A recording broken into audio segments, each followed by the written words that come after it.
This video is for anyone who's about to try and sell a home for the first time. Welcome to Moving Home with Charlie. I'm Charlie Lambden, and I'm also the founder of BestAgent, the newest national property website in the UK. And I'm here to share more than 20 years of my insights from working alongside estate agents. With you, home movers, I'm not here for investors, I'm not here for buy-to-let landlords, I'm here for home movers specifically. And this video is specifically if you are selling a home and it's your first time selling a home. Selling a home to then buy a home is possibly one of the most stressful things that you will ever go through. If you thought buying your first home was stressful, it isn't a patch on the uncertainties of having to sell a home. In this video, what I'm going to try and do is to give you the background of understanding how estate agency works and what you need it to do for you when you're selling a home. I'm not going to go into selling and buying. I'm going to do a separate video about selling and buying at the same time. This video is purely about the selling side of moving, selling a home for the first time. So on my screen here, I have got my company logo, BestAgent, up on the screen. And I'm going to start by telling you why I chose to call it BestAgent. My number one message to anyone selling a house is that you must understand that all estate agents are not the same. If you think all estate agents are the same, you are going to end up having a terrible experience and a bad time and a very stressful attempted move that may not even turn into a move. It is completely wrong to think that all estate agents are the same. Now, all of the bad things that you've heard about some estate agents are true. There are some shockingly bad estate agents out there, and there's some awfully bad things that happen that are done by estate agents. But you must understand that it's not all estate agents. And if you can understand that it's not all estate agents, then you are beginning to accept that there is a sliding scale of quality in estate agents. Once you understand that there is a sliding scale from very bad to very good and everything in between, you will start to think, okay, well, I don't want a bad one. Great. That means that you know that you need to find a good one, because in this video, I'm going to share with you some stats from a study that was done that will shock you. And they shock every person I ever tell who's got to sell a house for the first time. When I tell them this, they're like, oh my God, never even occurred to me. And the reason I've called my company and my website BestAgent is because I need to get it into your heads that you need to find the best agent for you personally, for your property and for your circumstances in order to give yourself the best chance of the least stressful move. It's never not stressful, okay? It's always a little bit stressful because there are things that are outside your control, outside the estate agent's control, that can derail your sale, okay? And so there's always this uncertainty. And the period in your life when you're moving house is one of the periods of greatest personal uncertainty, because until you are moved into your new home, you don't know that it's going to happen. And so your whole life is effectively put on pause while you get your move done, and you can't really resume your life and your life plans and everything you're working towards until you're into your new home. But if buying a new home requires you to sell your existing home first, then you've got no chance of getting into a new home unless you know you're going to get your existing home sold at all for a good price, preferably the best price, and in a sensible, reasonable time frame. The second myth I need to disavow you all of is that estate agents just put stuff on the internet and wait for buyers to come along, and it's easy. That couldn't be further from the truth. Now, I am the harshest critic of estate agents, but I am a fair critic and I'm a balanced critic. And my criticism of estate agents and estate agency is balanced with the fact that I understand what they have to do. I'm going to show you a diagram that we designed at BestAgent to help explain to people in an impartial way, not selling anything to anyone, just to help people who are about to embark on the process of selling a home, what actually has to happen. What does an agent have to do for you? Whether you're selling or letting your home, it's actually quite similar. But because before you set about choosing the agent you are going to entrust with the sale of your home, you should be understanding what it is you're expecting them to do. So, this diagram starts at the point where an estate agent needs to get a property to sell. this is before he's spoken to you, and finishes with handing over the keys when your property is sold. All of these steps are frequently needed to be repeated by the agent before they can actually get the transaction completed. To start off with, when you talk to an agent, you will be effectively a new lead for them. And if you go through BestAgent to find your agent, which I hope you will, you will come through to your 20 nearest agents as a seller or a landlord lead to sell or let your home. Let's just talk about sellers in this video. They will then need to book the appointment with you to come around and see your house, okay? And actually there's quite a lot of preparation that they do for that before they come around to your house. They want to find out all the information that they're going to need about your property and property prices in your area. So there's some work for them to do before they even come around to your house. They're going to come to the appointment. And at the appointment, this is actually a really big deal for estate agents because this appointment is where they're trying to win your trust. They're trying to show you why they're a better choice than any of their competitors. And it's an opportunity for them to see your home and also get to know your home and you and work out whether or not they think that they can help you. And of course, most of the time they're going to tell you that they can. Some agents will try and push you into signing their terms of business in that appointment. And I would advise that you never, ever, ever sign in the appointment. They can leave their papers with you, you sleep on it. Never sign in the appointment with an estate agent, no matter how hard they try and get you to do that. And they'll try, some of them will try, all the hard closers, the hard-nosed sales guys will try and close you by saying, look, if you sign today, I'll take a bit more off the price or a bit more off the fee. Don't fall for it. Don't fall for it. That's a false economy. Never be pushed into it straight away. Always sleep on it. So they've then got to follow up the appointment with you to see what you thought. They've got to send you through the paperwork with their market appraisal of the price that they should market your property at. And they've then got to keep following up with you against the other agents until you choose an agent that you're going to sell. And at that point, whichever agent you've chosen is the agent who has won your instruction to understand their terminology, okay? And so this period for estate agents, by the way, is actually something that they spend a huge amount of time doing, which is just talking to potential clients, preparing to come and see you, coming to your appointment, looking at your house, and then following up with you with a letter afterwards, their proposal for selling your house, the proposal for what price they're going to put it on at, and then trying to pursue you until they actually get you to sign with them and go with them. Let me take this opportunity to remind everyone that you should never sign a long-term sole agency contract, okay? Never, never. There are lots of agents that don't require them, and you should set it out as a deal breaker before you invite any agent round that say, look, if you've got a 12-week or longer lock-in period in your contract, don't even come around. Just don't even come around. I won't be signing one of those. I will not tie myself into an agent that I can't get out of if I'm not happy with you. That should be your stance. Now we get into the nitty-gritty. So before they can even start marketing your house, they've got a lot of work they have to do. And bear in mind that almost all agents work on a no sale, no fee basis, which means that they're now doing all of this work having received no money from you, and they won't get any money from you unless they actually succeed in the sales. So in a sense, your interests are aligned at this point, but only if you haven't signed a long lock-in, okay? Because believe it or not, although an agent doesn't make any money if they don't sell your property, there is still value for an agent for having your property on their books. It's effectively free advertising and marketing for them, with a for sale board outside your door if they've got one, and showing your listing on their website and on all the property portals. They get value from that, they get inquiries from that. So your property is working for the agent even if they don't end up selling it, which is why you should be free to walk away if that's the case. So they have a legal requirement. The government makes it an obligation of estate agents to perform anti-money laundering checks and ID verification with you. And the agents don't get paid for that by the government or you. They're expected to wear the cost of the time and the cost of doing this. But they've got to verify who you are for lots of legal reasons. They then need to prepare your photography and floor plans. And if you're selling your house, you should be insisting on professional photography, or if not professional, very high quality photography if the agents do it themselves. You want to see that their photography is as good or if not better than every other agent out there. The photographs of your property should look at least as good as, if not better than, all the other similar properties where you're going to be. That is especially important in a falling market, okay? So a lot of agents will actually spend money out of their pockets at this point to pay for professional photography, for a floor plan to be prepared, and for the EPC of your property to be prepared if there isn't one already. They will then have to write up the description of your property. And by the way, don't get too worried about the description of your property. Most buyers don't even read the descriptions, okay? And a lot of sellers think, oh, we're going to go into lots of detail about it. It doesn't matter.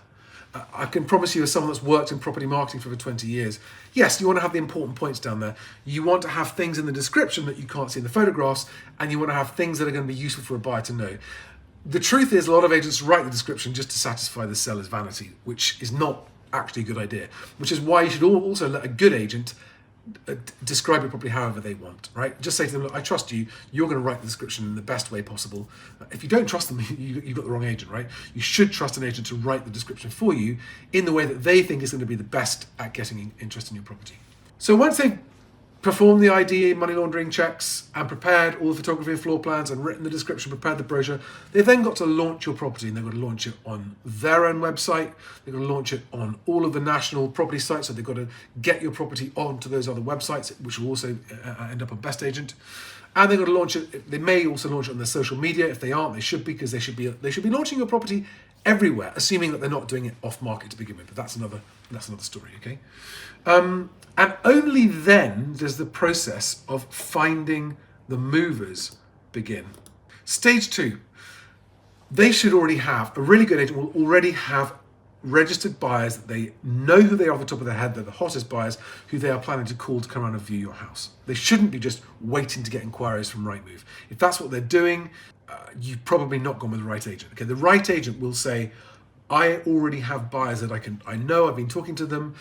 Maybe they've just sold somewhere else, or maybe they've registered, maybe they just lost out on another property. They should have buyers that they know are real, genuine buyers that would be interested in your property, ready to view straight away. So they're then got to process all the inquiries they get about your property. And that is a lot of work for agents, especially if your property is priced correctly. They're likely to get a lot of inquiries on it. And a lot of those inquiries, they're going to filter out and go, nope, you're not proceedable, you live too far away, you've got a house to sell, you're not even on the market. And that actually is going to save you time and the agent time. There's no point in just showing your house to anyone, all right? So they've got to register, they've got to then, they've also got to do ID checks on movers at some point as well. That's a legal requirement. And they will then invite those qualified movers to come and view your property.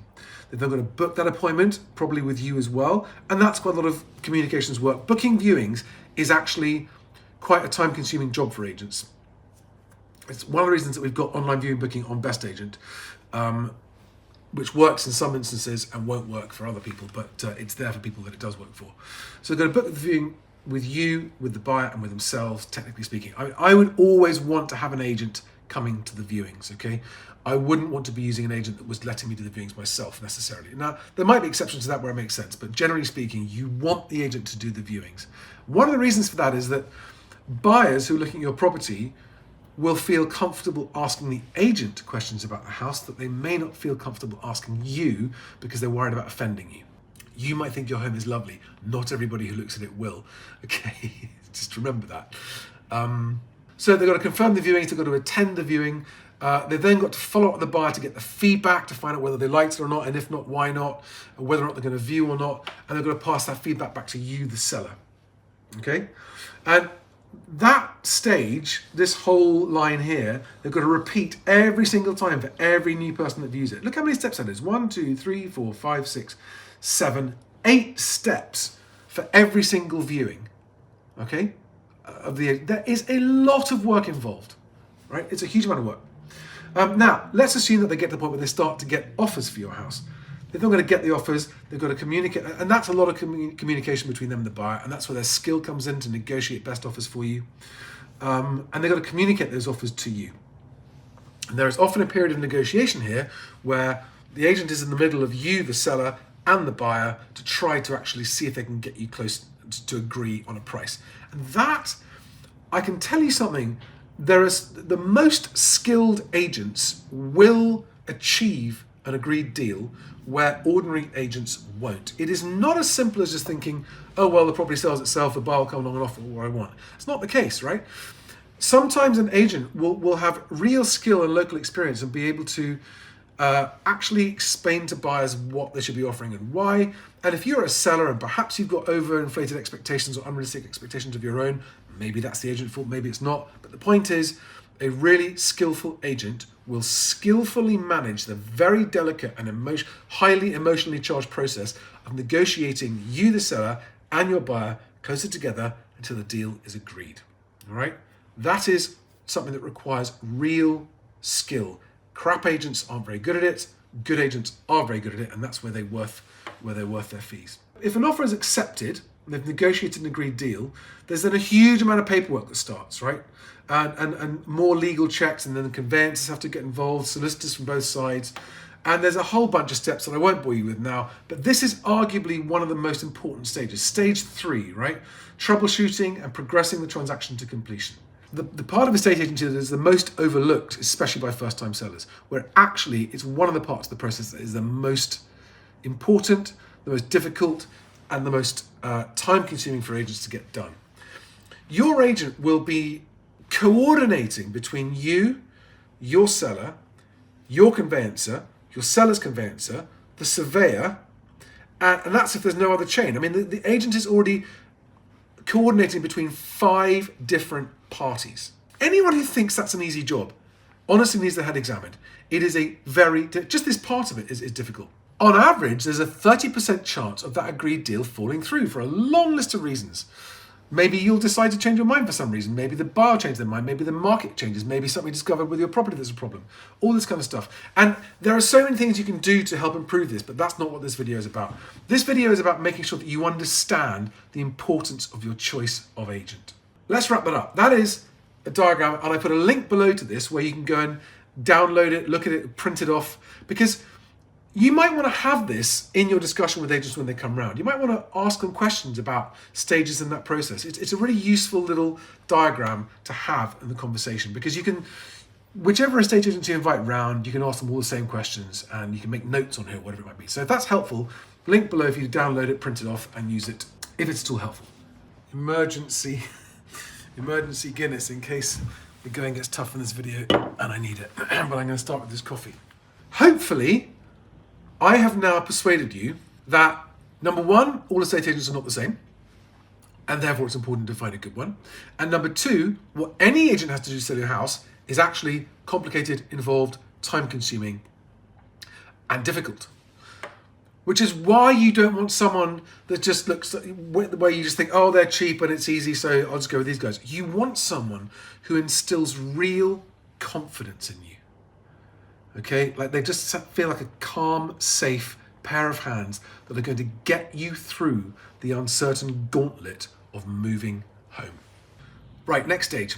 On the screen here now, which I will link to below in the video, I've got a link to a story in the Financial Times, which is back in 2018, where it says Jefferies, which is a highly respected city stockbroker and an analyst, Jefferies claims that just half of Purple Bricks customers sell their homes within 10 months. And that was in response to Purple Bricks back in 2018 going on the radio, the then boss, and claiming that they sold 88%, and that was which everybody knew was a lie. And it's one of the reasons that I think you should never use any online estate agent, especially not Purple Bricks. Never hand over money or commit to paying money without a guarantee of a sale. In this Financial Times article, they referred to a report, okay, that the Jefferies stockbrokers put out, which analysed the whole property market for a year. And I've got a copy of that report here. Now, this is a 20-page PDF, which I've linked to so you can go and see it for yourself. It's fascinating insight. If you are an analytically minded person and you really want to understand the importance of your choice of agent, you might enjoy this document. Yes, it's from 2018, so it's a few years out of date, but it doesn't matter because the principles apply. And this is pre-pandemic, and therefore it's in more normal times. But here is the thing. This graph is a graph of the percentage of properties that estate agents list, which they actually go on to succeed in selling.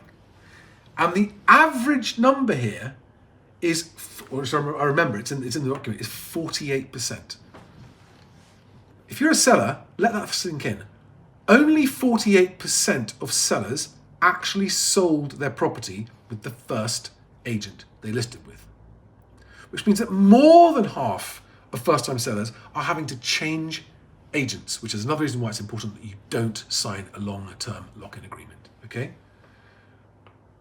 So what are we saying here? We're saying that when you've gone through the rigmarole of choosing an agent and selecting and signing up with them, you've still only got a 50% chance of actually selling it on average, okay? Now do you see why all estate agents, I mean, this graph is proof that all estate agents are not the same. The least successful firms are only selling 10 or 20%.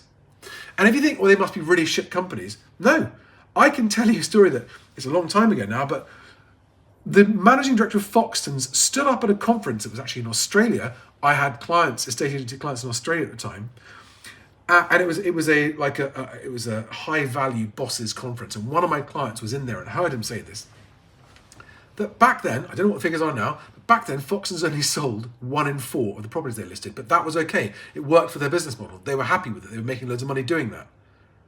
3 out of 4 people didn't sell their home after they listed with Foxtons. If I was a first-time seller now, the very first thing I'd want to know about any estate agent I was signing up with is, what is your instructed to sold ratio? That's what I want to know. And you will find that the ones that don't have that data will squirm and wriggle and not have the numbers and go, well, I think it's about this, and oh, don't worry, it's really good, and all that kind of stuff.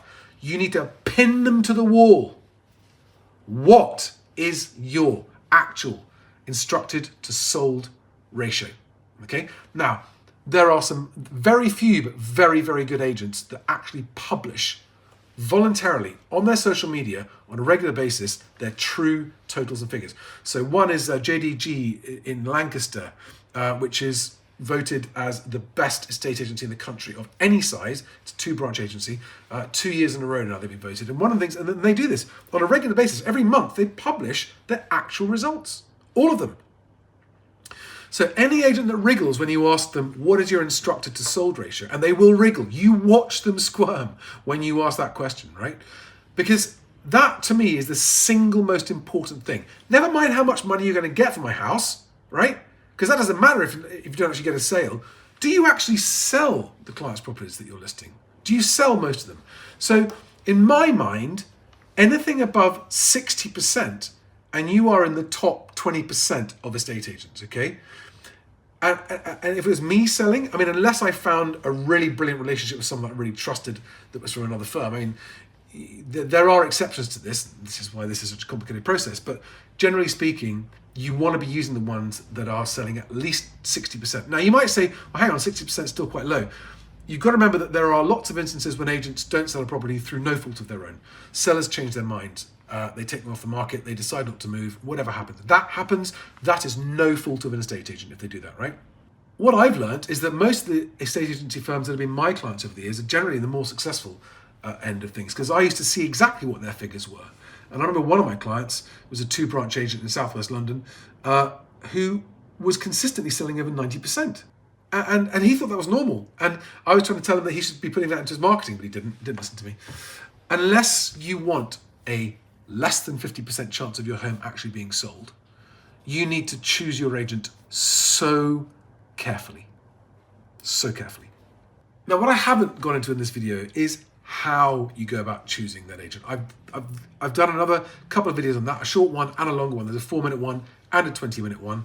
I will link to both of those below this. One is called the 4 Golden Rules of How to Choose Your Agent. If you look for the golden rules on choosing your agent in my videos, you'll find them. I'll link to them below anyway. But I'm going to wrap this video up at this point in the hope that what I have shown you is I've proved to you that all agents are not the same, and that your choice of agent is critical to the chances of success in moving. Given how complicated and difficult and hard work the process is of actually getting a property sold, and that agents don't earn a penny from you unless they succeed, I hope you now know, or will understand why I say I would never use a cheap estate agent, for 2 reasons, 2 big reasons. Number one, if their fee is cheap, they will not be able to afford to do all this properly for you, right? They'll be cutting corners on the process, number one. And number 2, almost more importantly, if they don't understand the value of the service they're providing, and they can't even negotiate their own fee, how well do you expect them to negotiate the sale price of your property? In my view, agents should be charging 2%. The really best agents will charge you 2%. At the moment, there are very few agents out there charging that much money. But just don't even consider the fee in your selection process, right? You want to know, who do I feel most comfortable with? Who do I feel most professional with? Who do I trust the most? Who does not require a long-term lock-in and has enough faith in their own ability that I won't want to leave them as an agent? And who is going to stand beside me and hold my hand through this gauntlet process, okay? And when you find that person, don't demotivate them by trying to chip them on the fee. work with them, support them, and motivate them by paying the fee they ask. Because if they get you this result, which is a quick sale for a great price with low stress, they're worth their weight in gold, because those agents are as rare as rocking horse shit. So on that happy note, I'm going to wrap this video up. I hope you found it helpful. Send me your questions, and all the very best of luck. In my next video, I'm going to talk about your options and decisions when you're looking at moving house and having to sell and buy at the same time, which is just about the most stressful thing you can ever go through by choice. Thanks, guys. See you on the next video. Bye-bye. And I'm doing this entirely off the top of my head, because after 20 years of working with estate agents, I can do this off the top of my head. This is a really important video. This is a really important video. Welcome to another video where I, Charlie Lamb,